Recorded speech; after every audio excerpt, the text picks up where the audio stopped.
kind of a bummer this summer, hasn't it? Pirates obviously haven't done a lot of winning.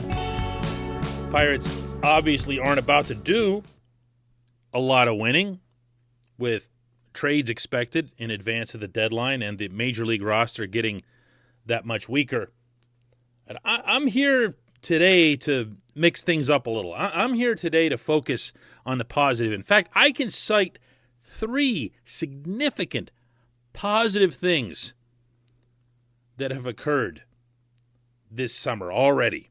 Good morning to you. Good Tuesday morning. I'm Dan Kovacevic of DK Pittsburgh Sports. This is Daily Shot of Pirates. Comes your way bright and early every weekday. If you're into football and or hockey, I also offer up daily shots of Steelers and Penguins right where you found this. Pirates and White Sox go at it tonight at PNC Park. Brief 2-game set. First pitch for this one is 7:05 p.m. I'll be over there covering it for DK Pittsburgh Sports. Hope you check out all of our coverage on the website always. I've got 3 of them for you. I could, if really pressed, I could come up with like 4 or 5, but I'm not going to do that. I'm going to come up with 3 of them for you, but I'm going to start by deliberately omitting one that you would think would fit onto this list, and that would be Bryan Reynolds. Bryan Reynolds getting back to rookie form. Bryan Reynolds being one of the top 10 hitters right now in all of Major League Baseball, you would think would crack this list. But I'm not going to do that because Bryan Reynolds himself said in Bradenton that this was just the norm, that 2020 never existed, and I'm going to honor that. Simple as that. So it's not happening. Bryan Reynolds' rebound isn't really a rebound because last season didn't exist for him. So he's out of here. Number 3, we're going to do this in the fun order. Number 3, for me, is JT Brubaker. The more he pitches, the more toughness he shows, the more versatility he shows, the more command of his fastball in tough situations that he shows, the more I believe that he's part of this franchise's long-term future, and not by default, not because there's just no one else around. That's why he's pitching now, okay? He'd make this team, he'd make this rotation if he was half as good as what he is. But he's been better than that. There's not a lot of good things that I say about the previous front office, but those guys were dead on when they were telling me 3 years ago that they really believed in Brubaker, that they couldn't wait for him to get to Pittsburgh. And then when he had injury issues and had to sit out a whole year, they were legit devastated by that because they felt like he could have come in and, maybe they weren't thinking this at the time, but, saved their jobs or helped save their jobs. Brubaker's a part of the future. Brubaker's part of the present. He's my 3. My 2 is the one on this list where you would think would be just, well, yeah, of course, but that's Adam Frazier. Adam Frazier's consistency, to be specific. We'd seen him hit like this before, but we'd only seen it in spurts of 10, 12 days at a time. Remember that? He'd go completely berserk, National League Player of the Week, and you'd be like, where's this guy all the time? And I go into the clubhouse afterward and I ask him, Adam, what changed, whatever? He'd say something like, well, my dad was watching on TV and he saw that my hand was in a certain spot and that's not the way I held it when I was a kid. And you'd think, oh, he's got it figured out. And then he would just fall off again, and he'd be like a 210, 220 guy who would do a lot of rolling over and grounding out and wasn't really all that exciting of a player. This year has been different. He's, I was going to say modified. He's tinkered with his approach, he and Rick Eckstein, and he's gotten consistent results for the first time, really, in his professional career. Not just in the majors, but in his professional career. He now looks like the same hitter all the time, including when he's making adjustments to individual pitchers and pitches. He's hitting the ball to all fields. You've seen that with regularity. How often have you seen him just say, you know what, they're giving me outside, I'm just going to drop it over the third baseman's head and run. He's been outstanding. He's been one of the very best hitters, certainly one of the most productive hitters in all of baseball. He's a shoo-in all-star. He should be starting for the National League at second base. I don't think he will be because, Pirates. But that's a positive. Whether he stays with the Pirates and remains part of this process moving forward, or whether the Pirates can get a really terrific haul, and I do mean something that raises your eyebrows for him in a trade, that's a positive development. And that leads me to number one. But just like they do on all those shows, I'm going to take a little bit of a detour here now that I've got you hanging. This portion of Daily Shot of Pirates is brought to you by, see how we do these things? The North Shore Tavern, directly across Federal Street from PNC Park. North Shore Tavern is home to Steak on a Stone. North Shore Tavern is home to the planet's only truly dedicated, front to back, side to side Pirates sports bar, memorabilia wall to wall. Pay North Shore Tavern a visit, not just when there's ball games. North Shore Tavern is open 7 days a week. Come on down and check them out. The Steak on a Stone alone is worth the experience. Number one is Richard Rodriguez. How is it, I ask you, that Richard Rodriguez became this overnight sensation as one of the game's most efficient and dynamic closers with no one saying anything about it anywhere? Have you noticed this? Remember that as recently as February, when the pitchers and catchers reported to Bradenton, people like me were asking Derek Shelton, who's going to be your closer? Do you have a closer? Do you even have a closer? Is it just going to be no closer at all? And Shelton himself wouldn't answer. So, he can't even claim a told you so here.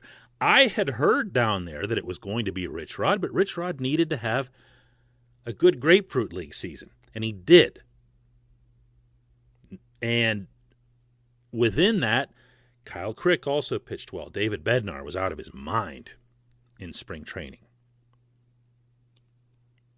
But all of the hopes earlier in spring were on Blake Cederland, who was throwing 100 miles an hour and looked like he was going to be to the Pirates this year what Nick Birdie was to the Pirates early last year, where you just bring in this dude who throws 100 and that's that. Rich Rod was supposed to be maybe, possibly, a setup guy. And he has instead become this. I'm here to tell you that there is nothing on the trade market that compares in terms of disproportionate value than sending a closer somewhere for prospects. Sure, I'd love to have Rich Rod around too, but you can find closers. Rich Rod himself is an example of that. You might have a closer under your nose. You might have 3 of them under your nose at any given time.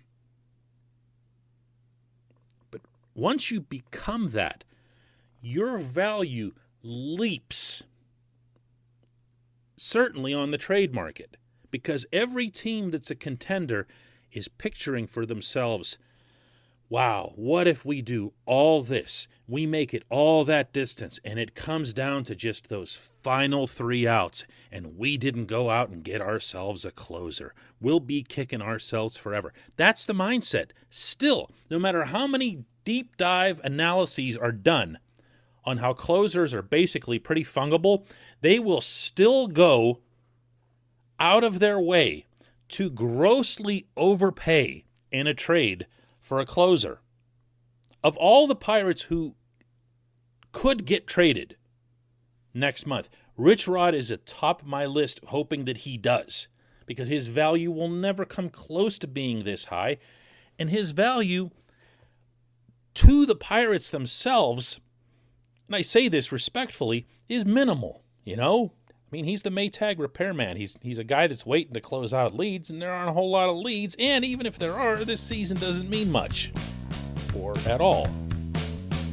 So I will take the explosive blossoming of Richard Rodriguez as my number one. And when we come back, just one question.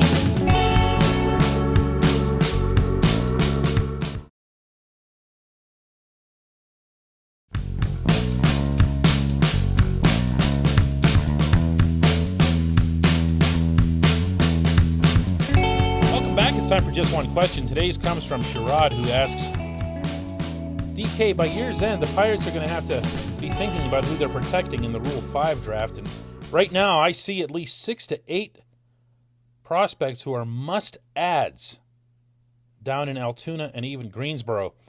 This is going to crowd the 40-man roster, so they need to start moving on some of these prospects up to Indianapolis now, but they're not. Why is that? At this rate, the Pirates may not have many September call-ups. Appreciate any comment that you might have. Yeah, I'll say this, Sherrod. I don't look at the Pirates 40 overall as being some stacked thing. They've got a lot of kids who are promising, and they do have kids who will need to be protected in Rule 5.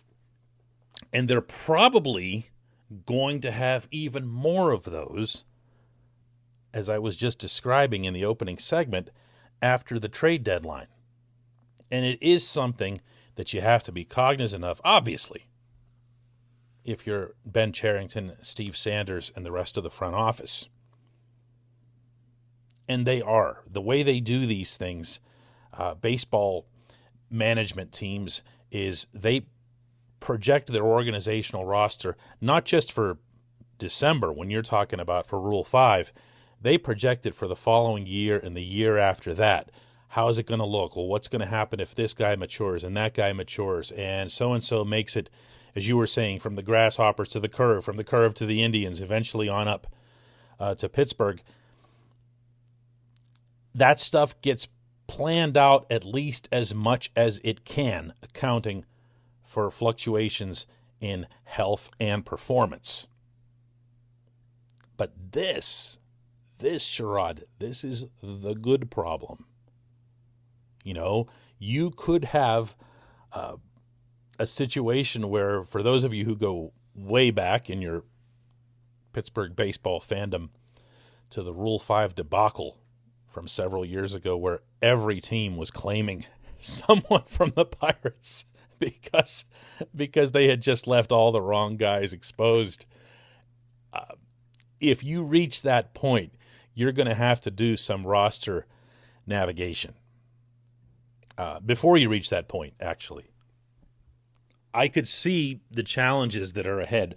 When Cherington speaks openly about wanting to have quality on top of quantity, he wants to have high ceiling type prospects, but he also wants to have a bunch of them. This is one of the problems that arises, because when you do the Rule 5 setup, it's designed to keep you from being able to hoard this many guys and block them from rising up within that system. That's why Rule 5 was created. But once you get to that point, man, think about this. You're making some decisions between, hey, so-and-so's a very good prospect and so-and-so's an excellent prospect. You know what? We're going to have to just expose the very good one. And, hope we can keep him. If we don't, we don't. That is going to be interesting. Terrific question on your part. As you can tell, I don't have an answer for you. But you can know with certainty that they're aware of that situation and accounting for it. I appreciate the question. I appreciate everybody listening to Daily Shot of Pirates. We'll do another one tomorrow. Hey everybody, thanks for listening. Please subscribe to our DK Pittsburgh Sports channel, and don't forget to hit the bell to get notified every time we post a new video or podcast.